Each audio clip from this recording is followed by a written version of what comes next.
Hi everyone. Today we're going to talk about polyhedrons. And our essential question is, what is a polyhedron? Polyhedrons are three-dimensional figures that are created from polygons. So here's an example. I have a cube. This is a polyhedron. And if I were to break it all apart, you could see all the different polygons that are within inside of it.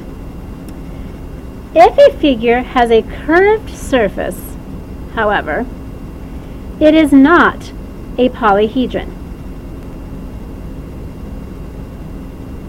because a polyhedron has to be made up of these flat surfaces like this.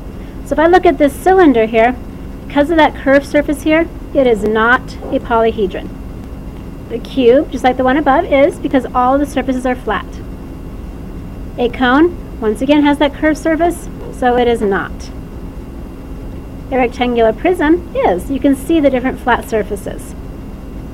So let's talk a little bit more about polyhedrons. What are the parts of a polyhedron? So we'll look at this pyramid first. If we take a look at the very top of it, this little point where these lines come together, that one would be called an apex.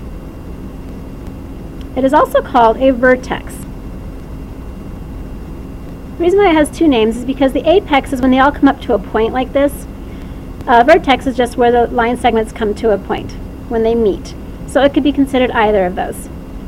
These down here are only considered vertexes, or vertices would be the plural, because each of these has the different line segments that come together.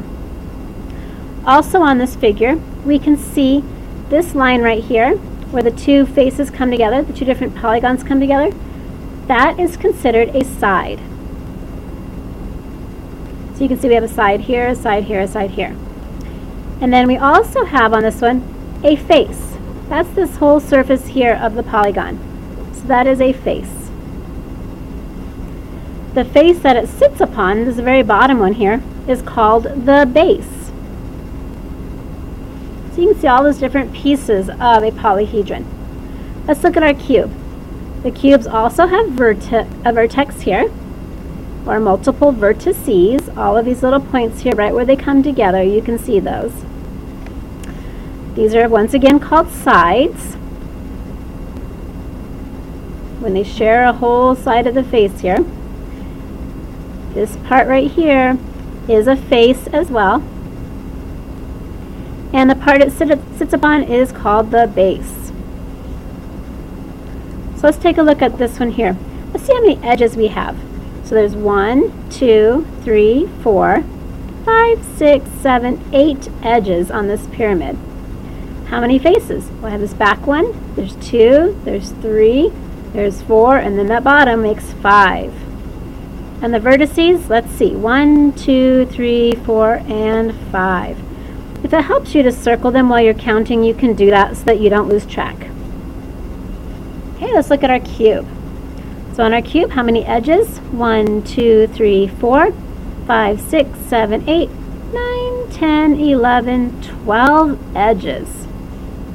How many faces? Let's see, we've got 1, 2, 3, and 4. And the top and bottom would make 5 and 6. And then my vertices, 1, 2, 3, 4, 5, 6, 7, 8. Okay, so our polyhedrons are three-dimensional. They have to have flat surfaces, and then they have all these little parts that come together to make our polyhedron. On the back of your page today, you're going to get a chance to practice this a little bit. At the top of our page, we just need you to write down how many edges, faces, and vertices each of these polyhedrons have. At the bottom, you're going to put an X on the figures that are not polyhedrons. Now be careful, some of these might be a little tricky, so really think about them. Do they have those flat sides? Are they put together like polygons? Try to figure that out. Do they have any curved surfaces? Those are questions you want to ask yourself.